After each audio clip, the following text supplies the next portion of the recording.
4th floor మొత్తము AC కూలర్లు తెప్పించిండు. అంటే నేను ఏసీలు ఉన్నా మా ఆర్టిస్టులు అందరూ జూనియర్ ఆర్టిస్ట్ కాడికేని అందరికి కూలర్లు తెప్పించిండు. అందరికి కూలర్ రైట్ 15 కూలర్ పెట్టారు. మేము బయటికి ఎండకోకుండా ఆ లొకేషన్లో కూర్చొని ఉంటుండే, షార్ట్ పోతుండే అని ఏసీలో కూర్చుంటుండే. అంత బాగా చూసుకుంటాడు మా సార్.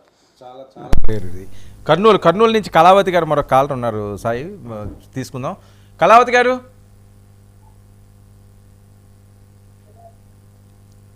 కళావతి గారు చెప్పండి అమ్మా. Sir good afternoon sir. Good afternoon అండి. సార్ డిప్యూటీ స్పీకర్ గారు కొనిదెల పవన్ కుమార్ కళ్యాణ్ గారికి హ్యాపీ బర్త్డే సార్. ఏంటి చాలా ఆనందంగా ఉన్నట్టున్నారు మీరు, మాట్లాడలేకపోతున్నారు. పెద్ద ఫ్యాన్ సార్ నేను. అదే మాట్లాడలేకపోతున్నారు. నా ఏజ్ లో నాకు 1998 లో నా మ్యారేజ్ అయినప్పుడు బద్రి, సుస్వాగతం ఇట్లాంటి సినిమాలన్నీ నేను చూసేదాన్ని సార్. ఓకే. ఆయన డిప్యూటీ సీఎం అయినందుకు నాకు చాలా సంతోషంగా ఉంది సార్. 10 మందికి ఆదరిస్తారని కోరుకుంటున్నాను సార్. అమ్మా, ఆయన సినిమాల్లో మీకు ఏది చాలా చాలా ఇష్టం? అంటే అన్ని సినిమాలు మంచి సినిమాలే, మీకు ఇష్టమైన సినిమా ఏంటండి పవన్ కళ్యాణ్ గారిది? సార్ పవన్ కళ్యాణ్ గారి సినిమాల్లో మీకు ఇష్టమైన సినిమా?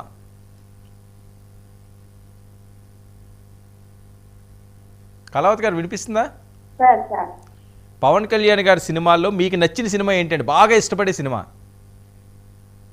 ఈ మధ్య సినిమాలు చూడట్లేదు సార్, ఇంకా ఒక 10 years నుంచి. అప్పుడు బాగా చూసేదాన్ని సార్. కళావతి గారు, నా మాట వినిపిస్తుందా మీకు? సార్ వినిపిస్తుంది సార్. ఓకే, పవన్ కళ్యాణ్ గారు పుట్టినరోజు సందర్భంగా ఆయన అభిమానురాలుగా ఆయన సినిమాల్లో మీకు నచ్చిన పాట ఏమైనా పాడతారా? పాడతాను సార్. మరి ఎలా విషెస్ ఉంటే చెప్తే ఆయన తీసుకోరు కదా, తన అభిమానులు అంటే ఏదో ఒకటి చెయ్యాలిగా. అవునవును సార్. ఒక పాట పాడండి, మీకు నచ్చిన పాట, చిన్నదైనా పర్వాలేదు. పాడతాను sir. Okay, very good, please. Happy happy birthday మళ్ళీ చేసుకోరు, శుభాకాంక్షలు అందుకోరమా ముఖ్యమా ఆశలన్నీ. సరే ఏమంటారు? గ్రేట్, సూపర్ సూపర్ సూపర్ అండి, సూపర్. చాలా ధైర్యంగా హ్యాపీగా పాడారు. అది ఎలా పాడారు, ఎంత పాడారు అని కాదు, మళ్ళీ బర్త్డే సాంగ్ మీరు ఎంచుకున్నారు.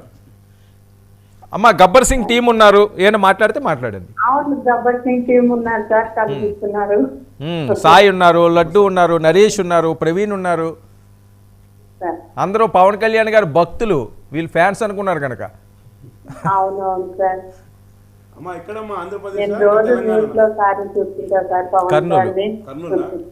మీకు మంచి రోజులు వచ్చినాయమ్మా, ఆంధ్రప్రదేశ్ కి మంచి దినాలు వచ్చినాయి. ధైర్యంగా ముంగడికి వెళ్ళాలి. మా పవన్ కళ్యాణ్ మీకు ఉన్నారు.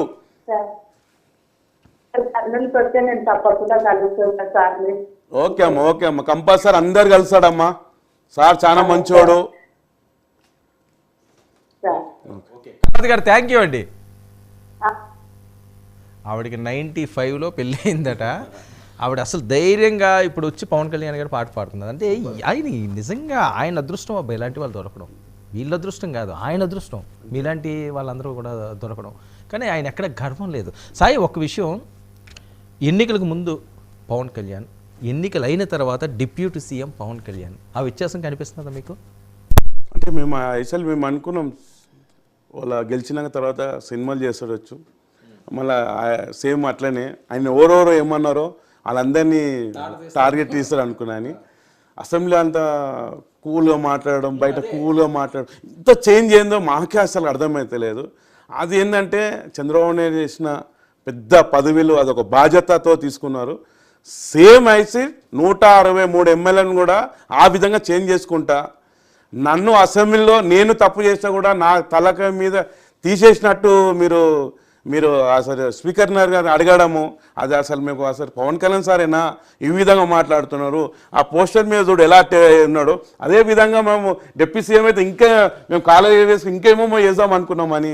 ఆయన బదులు ఆంధ్రప్రదేశ్ కాదు సార్, మంచి అని ఆయన ఎలా మారుతుండో ఆ మార్పు మాది కూడా వస్తుంది సార్. మేము కూడా మా వచ్చేసిన కూటమి మేము కూడా ఏదో చేద్దామట, మాకు కూడా అట్లా అనిపిస్తలేదు సార్.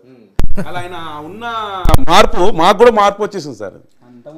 స్పీచ్ల మీద ఆడియో చూస్తుంటే ఆవేశం కొన్ని మాట్లాడు. ఎందుకంటే కౌంటర్ అయిపోతే మనం తక్కువ అనుకునే అట్లా ఇస్తుండే. అదే పదవి వచ్చినాక ఆయనకి కోరిశంబరి గారు ఎమరాను ఉన్నాను అప్పుడు అన్నావు అట్లా ఇప్పుడు అట్లా లేదు. పదవి రాగానే బాధ్యత పెరిగింది సార్. ఒక సిస్టర్ అయినా ఆవేశంతో నేను ఎడవను అంటున్నానని మా పవన్ కళ్యాణ్ ఎక్కడ ఏ వైసీపీలని ఒక మాట అనొద్దు అని మాకే క్లాస్ ఇస్తున్నాడు. 60 ముసలాయన ఏంటంటే మా చంద్రబాబు నాయుడు అయినా ఆగుతలేడు. మరి రెడ్ బుక్ ఉన్నది, అందరు రికార్డు ఉన్నది, నేను చూపెడతా అంటున్నాడు ఆయన అని. పవన్ కళ్యాణ్ సార్ అయితే ఇంకా ఉల్టా చెప్తున్నాడు, మీరు వైఎస్ఆర్ అని ఒక మాట మీరు అనొద్దు, ఆ విధంగా చెప్తున్నాడు. నిమిషం కూడా వేస్ట్ చేయకుండా ప్రజల జీవితానికి ఖర్చు పెడుతున్నాను. సిద్దిపేట నుంచి నగేష్ మరో కాలర్ ఉన్నారు. నగేష్ గారు, దయచేసి మీరు టీవీ చూడొద్దు, టీవీ మ్యూట్లో పెట్టుకుని మీరు మాట్లాడితే రైట్ కట్ అయిపోయింది. ఓకే ప్రవీణ్, మీకు ఎలా అనిపిస్తుంది ఆ డిఫరెన్స్ ఏంటి? అంత కామ్ అయిపోయారు కదా ఆయన కామ్ కావడం రీజన్ ఏంటంటే ఆయనకు ఇప్పుడు ఒకప్పుడు అంటే సార్కి మా ముంగడ ఆపోజిట్ వాళ్ళు సార్ని ఏదేదో మాటలు మాట్లాడుతుంటే దానికి సారు అందరికీ గట్టిగా జవాబు ఎలక్షన్లతో మొన్న గెలిచిన కాడ నుంచి సక్సెస్ అయిపోయినాక సార్ ఏంటంటే బాధ్యతలు పెరిగినాయి.